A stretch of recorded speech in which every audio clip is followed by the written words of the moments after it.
Welcome to the space where knowledge meets the action. Welcome to the Empowerment Show, where we break down the barriers, helping you grow. Financial literacy, speaking truth to the power. Real conversation, changing lives by the hour. We inspire to change, here we challenge the status quo. Sharing tools for building wealth, watching your seeds grow. Empower you to take control of your future. No more living in the past, we're the authors of the suture. Get ready, get set, let the movement begin. Because empowerment starts now, let the light in.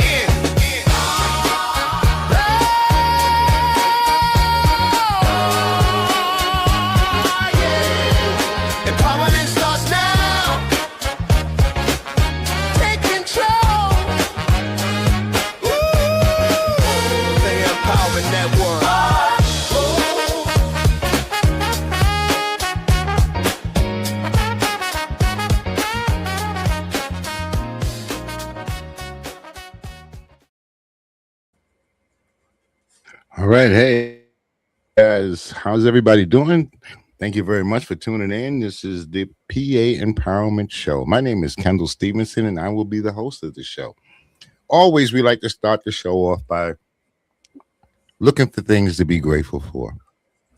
We should always look for something to be grateful for. Friends, family, even the dog that you got. We should be grateful that we have one of them right by our side. Always getting on our damn nerves, but you know what? I'm glad to have him there. All right, because he makes me smile. So if I'm looking for something to be grateful for today, then I guess that's what it is that companion. Today, we're going to start off. We got a youth counselor, and he's a lot more than a youth counselor. I've known him for maybe about 2 years now, and he has really done some extraordinary work throughout the community. And I'd just like to introduce him. When I first met him, oh man, look, he blocked the sun. So I stood next to the brother, man, and he was like, whoa, man. But when they say gentle giant, I don't know how gentle he is, but he's damn enough a giant. And he's very good with the kids that he's worked with.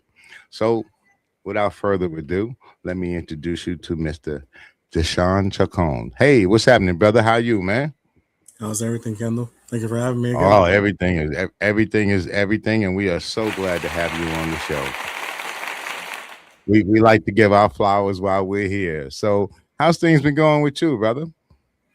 Pretty well, working on different programs. Been, as always, as you know me, hustling, trying to do new things and move up. Okay, well, I could see a youth counselor. How much experience do you have at this particular, what you do?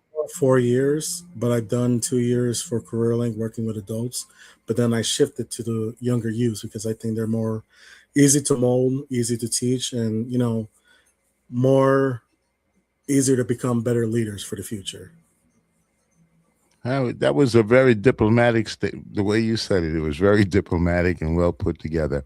So, can you give me an example of a successful program that you've been involved with? So I've done Project Success, which you've been a speaker on, basically teaching kids of different work experience or workforce development around the county of Monroe, teaching them about college, trade school, entrepreneurship, how to write a resume, interview basics, how to run a job fair, how to be presentable and communication, because some of the students that I used to work with are so easy with computer technology and phones and all that, looking down on their screens, that I'm trying to teach them not to do that no more and focus on eye contact. And as well, instead of saying but here or taking pauses here and there, know how to take their time of answering certain questions, especially in the job fair. If they don't know the answer, just tell the person, give me a quick second for me to thought and think about the question that you give me and articulate more well. Besides Project Success, I have Summer Youth Employment Program, which is running again. I got applications open up where I work with many students around Monroe County. About, I think last year was probably 250 to 500 students who try to do the Summer Youth Employment Program, working 25 different organizations as an intern, learning skill sets and working on the resume and building a resume. And then from there, I do summer camp too. That's for students from ages 12 to 15. And just for those that are watching, anybody that's interesting, I will have this up on my webpage. So if you need to get that information, you can always go to my webpage, which is the PAEmpowermentNetwork.com. That's the PAEmpowermentNetwork.com. So the information will be loaded up there just for those guys who need that type of information. Let me ask you, I know there's a lot of challenges that you face, especially with dealing with the youth. So how do you challenge the violent behaviors from the youth? So overall, the challenges I do face is not necessarily violence, more of pushing away against me, not understanding that I'm here to help them out, not to force them to do things. Because yes, sometimes I have parents come to me like, oh, I'm having struggles with my kid. They don't want to do anything. They just want to stay home, play video games, and so on and so on. And I ask them, let me take the chance to sit with your son or daughter in a separate room, have a private conversation to see what they want to do specifically in their life. If there's any interest, is there any hobbies? Because the thing is, I notice is that when the parent is present, at times the student is more quiet. They don't want to say things because they feel like the parents at times will go, "Oh, but that's not what you really want. You want to do this." When at times it's not true. So having that private conversation gives me not only the connection with the student, but also go, okay, you like to play video games. Let's do computer technology. Let's do coding, because with those two things, that's what build the video game.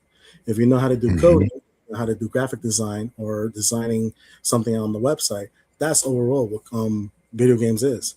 And that job, legit, you can sit at home making a good salary and just coding and building a game and having fun and seeing in the future how that game influences younger kids. And you don't know, like Minecraft. Minecraft is basically coding as well. Hmm. Well, like a priest, I would guess you have some limitations of confidentiality with with the students or with the youth. And how do you explain this to them about your levels of confidentiality? Can they trust you? Can Oh they yeah, they say can things trust to you me. that's not going to go anywhere? To back to the parents or something like that. No, of course. And at times I even tell the parents that if the kids say that they don't want to share with you, if that's okay, they say it's perfectly fine as long as I'm able to help them and support them, further them in their leadership role or in the workforce development. Some parents says, "Oh, but I want to know," and I told them, if you want to know, you gotta talk to your son or daughter. Because for me to step over that trust, then I'm not building trust with them. Then that's gonna break apart of me working with them or building a connection. Now, suppose you have a kid there and they tell you that they want to harm themselves or they want to harm someone else. So, what steps do you take for that?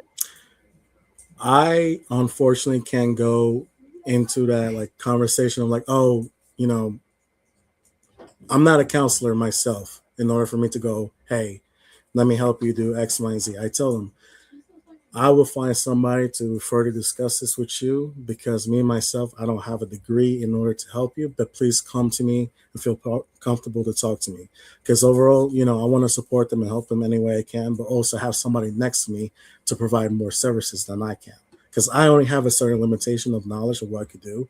When it comes to somebody who wants to do self harm, is more just talking to them, making sure they feel comfortable, telling them they have somebody by their side to support them in any direction they can, but also have somebody who give them more services as well. Right, you'd have somebody there to at least with the mental health. Is there anyone there that you can refer 'em to for mental health? Oh yeah, I have a few connections that I could refer them to. Okay. So the other question, like you got children that are home, and some of the kids that are home and live in their homes, they suffer abuse Hmm. or they suffer neglect. So how do you identify the signs?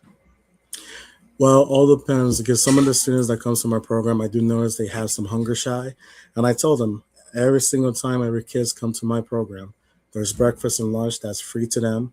They can eat whatever they want. If they want to eat in front of me, they can eat privately. If they want to take some home, they can take some home. Overall, my programs feed the kids in every single capacity they can, and I let them know by the end of the day of every single program, if there is anything left over, please take it. This is not the food for me to take home. I want them to take it home to feed themselves as well as feed their family if they need to feed their family.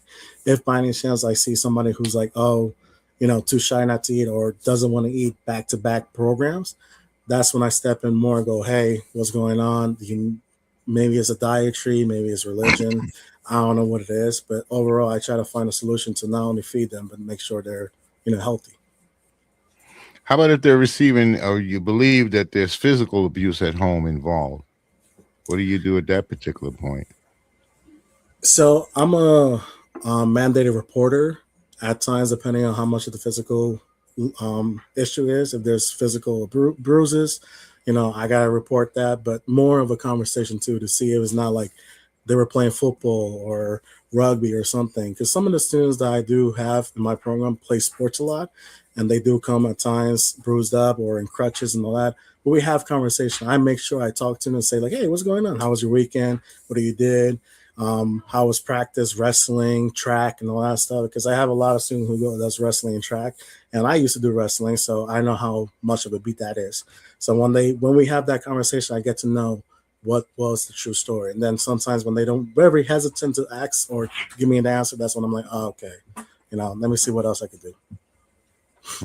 So how do you maintain a professional boundaries while you're still trying to be approachable? Because I see that you're trying to be approachable to them, but you still have to maintain this professional boundary with them. How do you Yeah. do that? So I let them know when they do project success and then when they do SYP, there's two different persons they're going to meet. Project success, me, is basically Dushan or Mr. Fluffy. They don't have to call me Mr. They don't have to call my first name or anything. It's more of just saying, hey, I'm equal with you guys. I'm not above you. I'm not below you. We're both equals. I'm here to support you. You support me by bringing more kids for me to help in the community. Besides that, once we finish project success and they go into summer youth employment program, that's when they meet the more professionality where I'm going, hey, now I'm technically your supervisor. Now you see me as Mr. Dushan or Dushan, the supervisor or director or whatever. That's when you know that if you're working under me, there's some rules and regulations we got to follow because not only are you representing me, but you're also working with different companies now. So you got to understand what work ethics is. Mm-hmm. Okay. I'm gonna hit you up with a tough one here. Okay, we're gonna talk about inclusion here, that DEI situation. So in our community, in our particular community, it is a diverse community.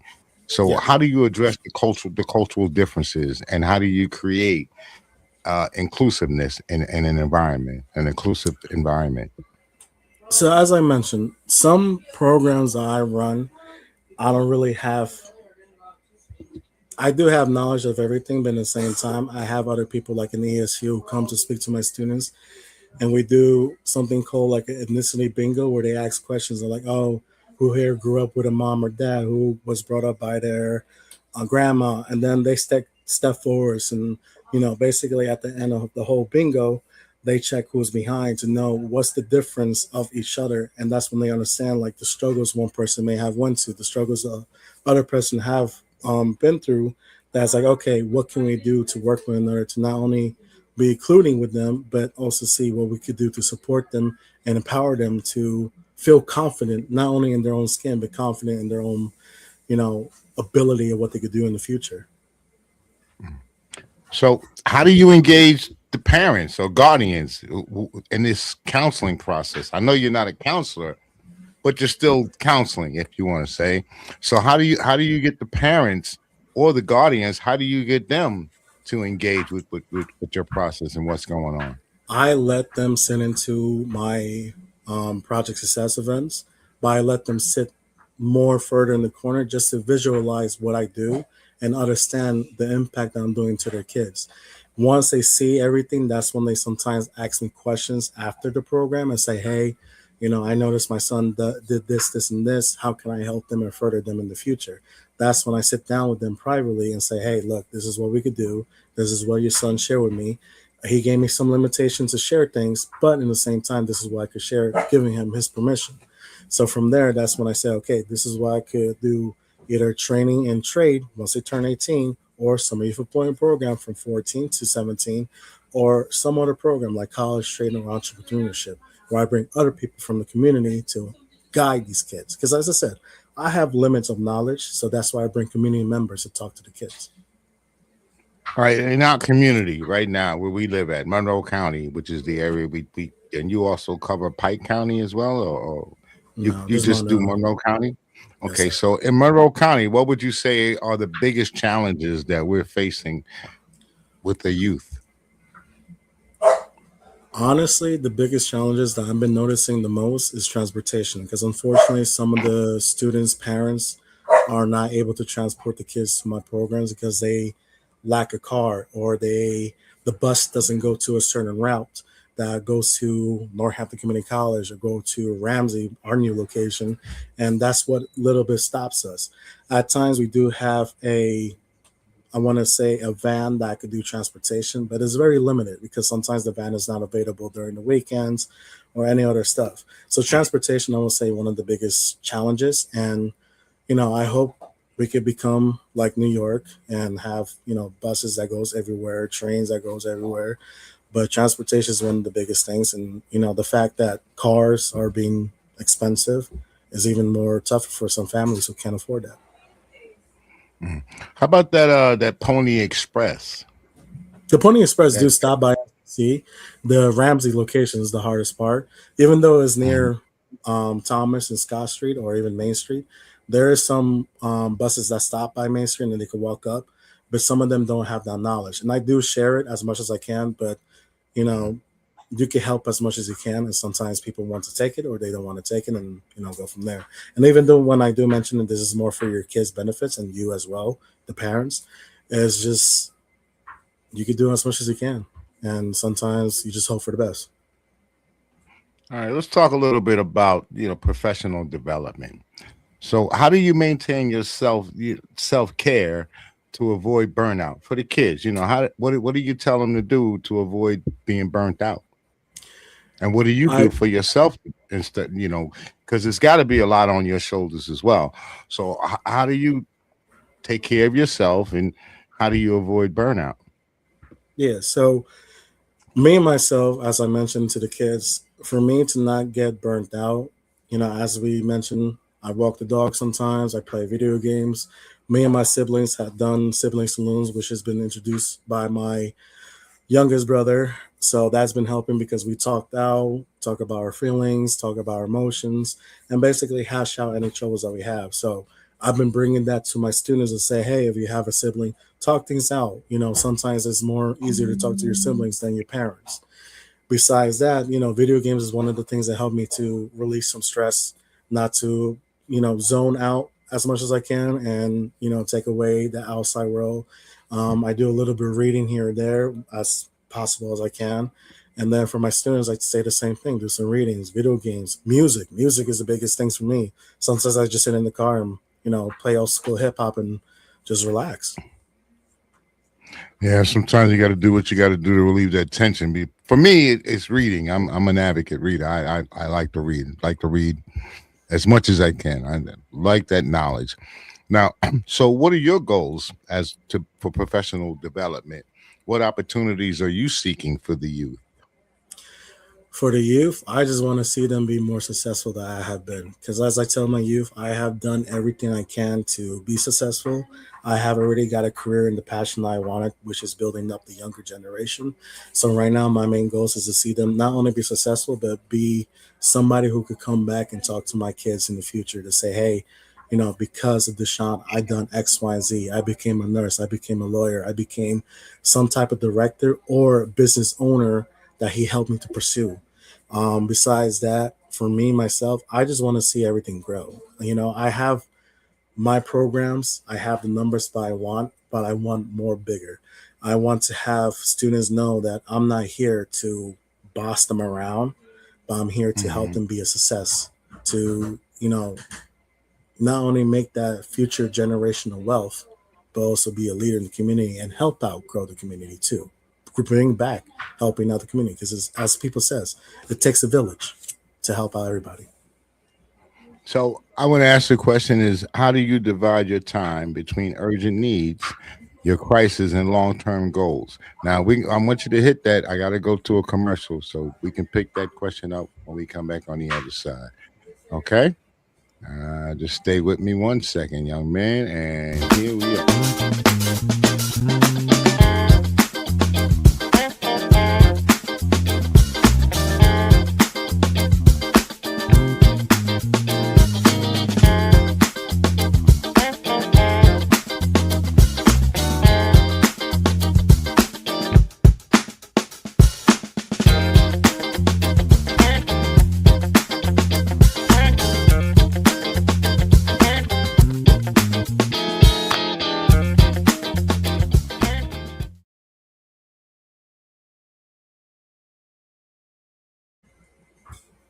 All right, thank you guys for tuning in. We really appreciate you being here. For those that have not subscribed, please put that subscriber button. It doesn't cost you anything. And if you have any comments or questions, you can always put them into our comment box. So this way we can address what the situations are, and we can answer some of the questions that you have. My name is Kendall Stevenson. This is the Empowerment Show. And again, today I have with me a young man. His name is Mr. And I'm going to use that Mr. title, Mr. Deshaun Chacon. I asked you a question when we were on the other side of the break here. Yeah. You think you want to get into it a little bit? Do you remember the question? I was going to say we can't repeat the question. Okay, I'm going to recant it. So I want to know you have time, right? You got here's a bunch of time. You got 24 hours in a day, right? Sometimes you may have some crises over here, and sometimes you may have something else going on over there, but you still have your long-term goals. How do you manage all of that? I think that's a really difficult question because for me, being organized is quite difficult. I do have an organizational plan. I do have, emails, phone calls, and all that. And thankfully, for my coworker Jordan Allen, she helps me keep organized because for me, I have posters everywhere. When it comes to crisis, I have my phone on specific people, especially parents and students who has my phone number to tell me like, hey, I need help for looking for a job or to do a trade program or even how to write a resume or even essay and to look it over for them. And those type of crises, I try to do my best to answer them as soon as possible. But as I mentioned, and Kendall, you could advocate for me too. I'm quite all over the place. Sometimes I don't stop moving. I'm always working basically 24/7, and at times it do takes a toll. And I have Jordan, thankfully, to help me out. Not only let me know like, hey, we have to work on the job fair that we have coming up. We have to work on the summer youth employment program. We got to work on this. What can we do in order to do in this process? And that's when I sit down and do like a curriculum or outline of like how the day-to-day basis is going to go, how this month is going to show. And especially like the other meetings I have, I book out or block off some days that I'm just like, I can't do anything at all. Let me focus on this because I may have 3 to 5 back-to-back meetings, and those are quite important because not only is me doing community membership meetings of working with people in the community, but it's also keeping those relationships and making sure to say, hey, you provide services that I can't. Let me show you what this kid wants to do. What can you do to help them? So overall, is you know I'm thankful to have Jordan Allen as my coworker and keeping me striving and organize the best as I can. But I'm also have Google calendars, planners. At times, Jordan could attest to this too. She could say one specific things and then just clicks to me that I'm like, oh, I got to do X, Y, and Z. So, as I said, Kendall, you know me quite long enough that you could go like, oh Yeah, man, yeah, he's always busy. very busy man.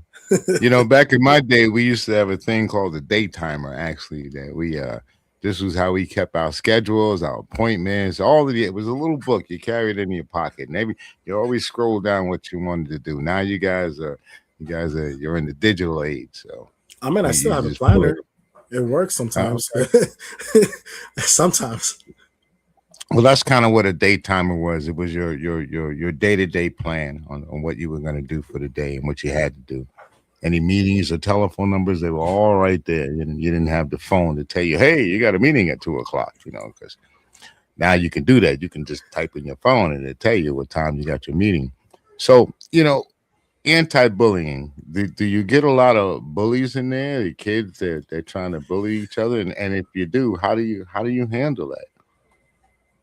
I won't say necessary bullying is more of like, oh, hey, this person stuttered or this person say something. I tell them a lot that I stutter quite a bit and I fidget a lot. I talk with my hands, unfortunately, and that distracts some people. So sometimes I gotta learn how to put my hands in my pocket and work with my shoulders. But when it comes to students, picking on somebody, I tell them, think about it. Whenever did you stutter, or whenever have you got the opportunity to go in public and talk to somebody, to 20, 30, 40, 50 people, and talk properly. It's hard to do that because some people doesn't have Mhm. confidence, and that's when they go, "Oh yeah, I was in the wrong. I apologize. I didn't mean that." You know, basically when they do that, I try to put them into place and also tell them be in their shoes. You don't know what they've been through, what their past is, because I've been bullied before in my younger age in middle school, and that basically molded me to who I was in high school, where I was like, you know what, I'm done being bullied. I'm gonna be more confident, more eager to be myself and be happy and be proud of who I am. And from there, that's who I created, the persona of Fluffy. And that's when I tell students, I'm like, learn what's your little niche, learn what makes you happy. From there, that's what's going to make you more confident. Once you're confident, nobody can bring you down. Mm. I can tell you this, man, from experience, kids are mean. Oh, yeah. They can very mean towards each other. Um, like I have a learning disability. I actually didn't learn how to read or write until I was about 14 years old, 13 or 14 years old.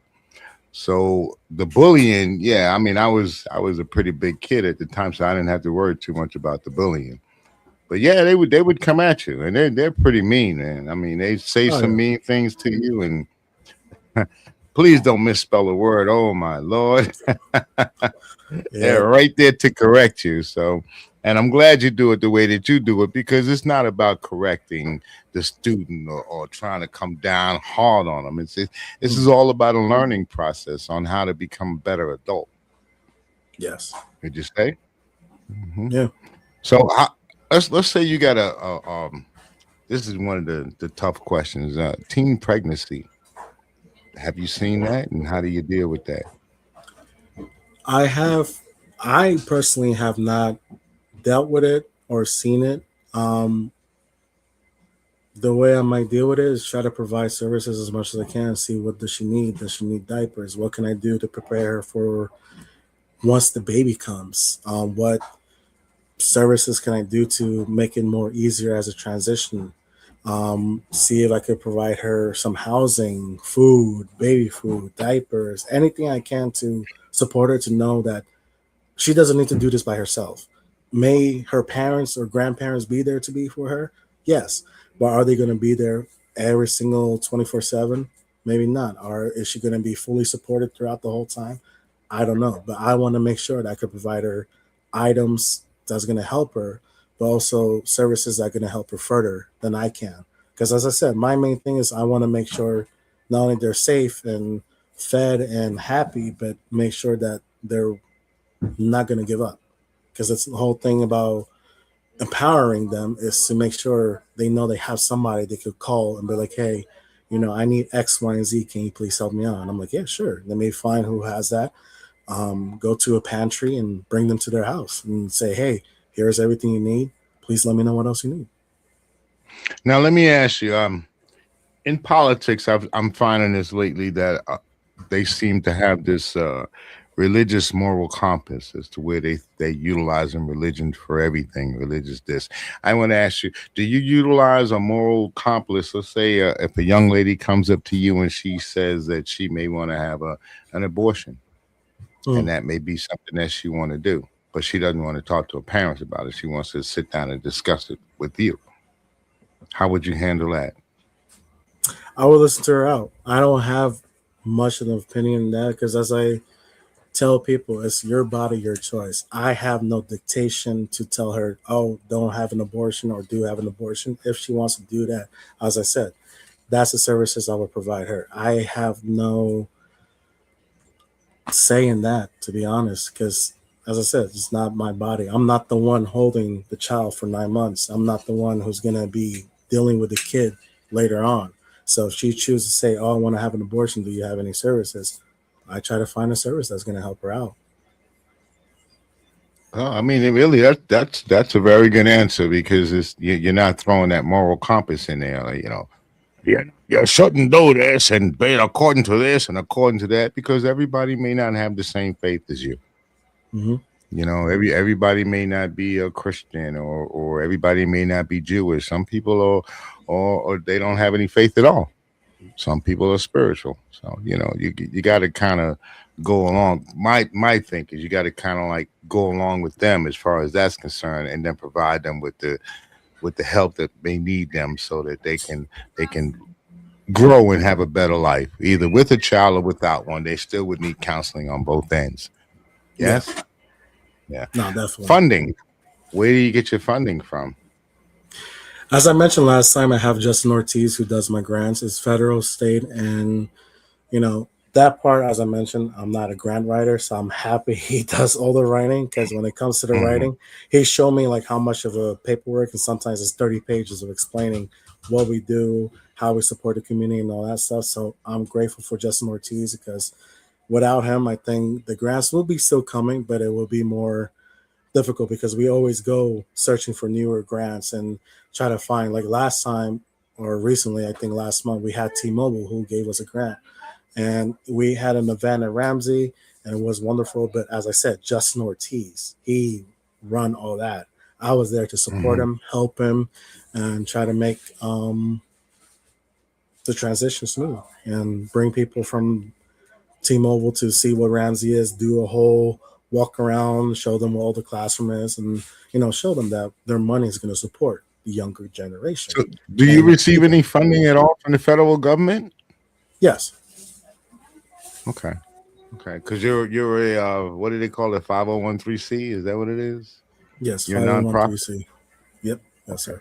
So the grants that you're looking for are actually grants for your students that you have there. Yep, like for the summer youth What employment kind of program. right? Right. Yeah, I wanted you to talk about that summer youth empowerment program because it's coming up. Oh, it's already started, Kendall. Hmm. So I already have application open up. As I mentioned, the summer youth employment program is basically an internship. We have them get paid through the county, but they're interned through 25 different organizations or more different businesses, to have them mentor with the business owner, teach them how about work ethics, workforce development, and also learn about the job. So whether that could be working in catering, working in retail, working in the office, working in a church, cutting grass outside, being a paper pusher, meaning working in doing office filing cabinets, organizing, and all that stuff. Besides that, I have a job fair coming April 25th at Northampton Community College. And that is basically something to help out if by any chance the summer youth employment program is taking too long for me to call you, because as I mentioned, I get about, I think this year, close to 300 applications so far. Once May hits, I think I'm going to have more. But since I have the job fair coming up, since it's so small, it gives the opportunity for the kid to practice their elevator speech with the person and have that sit down interview and know how to talk and communicate. Because I tell the students who go to Project Success to not only practice the elevator speech, but be confident, not go, oh, no, I don't have that experience, but maybe one day. No, tell them, I don't have the experience right now, but if I work with you in your company, you can teach me how to do these type of experience and life skills. I will be a better opportunity to work for you and be a good worker. The whole thing is about being confident and pushing yourself through the limits to make sure of saying, I'm a good worker. Hire me. Be more proper. How many of these corporations that get involved with what you're doing?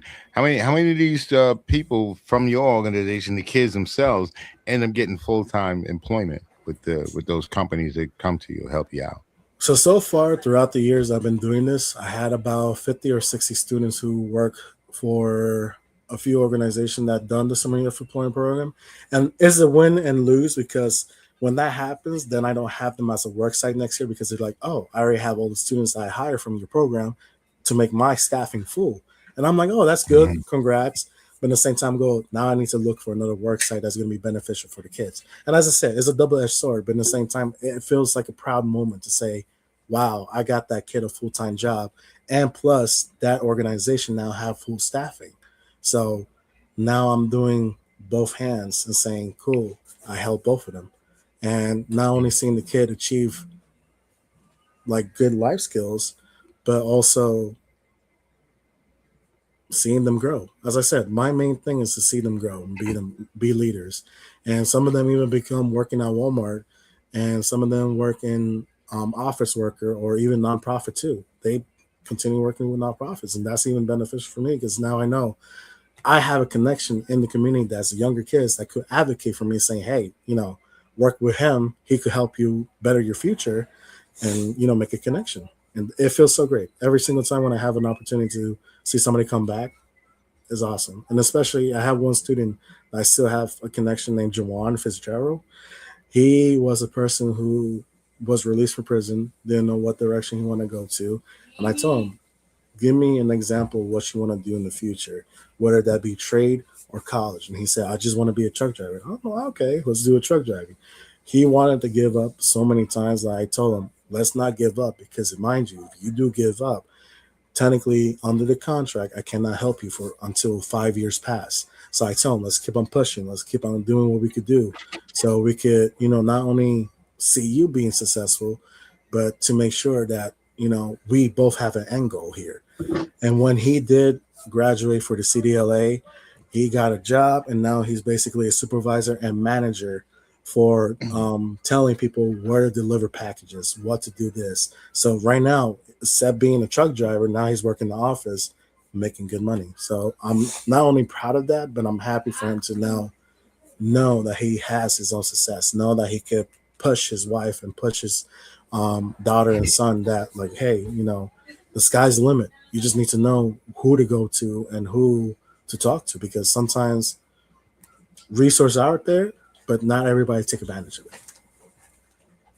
How many of the alumni, I'll call them that, actually come back to give you a hand, help you out, donate? I want to say half of them donate money. I don't really ask for that. I just ask them to donate their time to talk to my students, to let them know, even though they may be pushed in school, even though they may be bullied, or they may have the idea of like, oh, when I'm finished with high school, I could just go straight to being an entrepreneur or a business owner, or, let me do college, or college is not for me, or let me do trade. I want them to come back and talk to my students and say, hey, this is a good opportunity for you to not only grow and make a connection with Deshaun, but, keep a good connection and help out the future generation.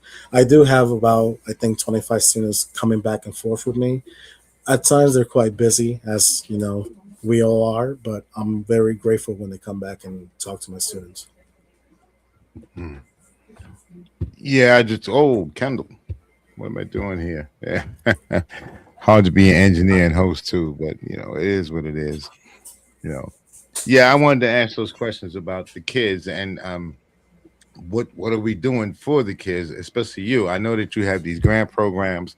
Do we put them in higher education? Is that what we're looking for? And how high do we go? As far as, like, are we talking master's degrees? Do you help them along with that?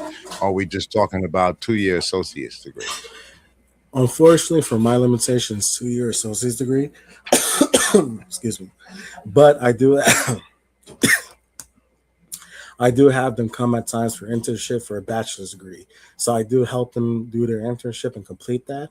Now, if they want to go for master's, I try to do, as I mentioned, connect them to somebody who could help them with that. Because my limitations as grants, I could go so far. But when it comes to college, it's 2 years. When it comes to trade is more of something that's high occupation. And then the referral Just letters. I wanted do to know, referral do letters. you provide money or training, or what is it that you actually provide for the kids in order to obtain their goals? Training. Okay, so you have teachers there that train them. Yes.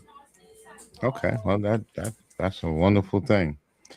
I'm getting to this dinner, brother. I'm sitting here looking at it. When you came on, you saw me eating. I haven't eaten anything all day. So just give out that information again, please, so they know where and when and how somebody can reach you. And if you have a phone number, we'll gladly take that as well and try to put that up. Let's start with a phone number. What's the phone number you have? Yes. If they want to reach me, it's going to be at 570-620-2850, extension number 304. 660-2850. Yeah, it's 570-620-2850, Yeah, extension I number don't type that 304. fast. Okay, let me make sure I got it right. 570 Mhm. 660 620. 2850. Oh, 620. See what I mean? Yeah. Then it's 2850. Yes, sir. And then Okay, extension all right. 304. Oh, I got to put that up there too. Uh, See, that's what I could use, an intern. You said extension. What was the number? 304. 304. See, now that's where I could use a what do you call it? Let me put that up there. Somebody to sit around, they can sit on this computer. Is that correct? That's the correct number, sir? Okay. Yes. Yeah, this way they can sit on the computer and I can sit behind a microphone, you know? Trying to do both at the same time. Well, if anybody needs any assistance when it comes to counseling, when it comes to your youth, if you have any young people, please give them a call. He's looking. Come on down. But if you have a child that you feel is in trouble or possibly potential, he's going to be in trouble. Come on down. If you think the child has a learning disability, come on down. I'm starting to sound like The Price is Right.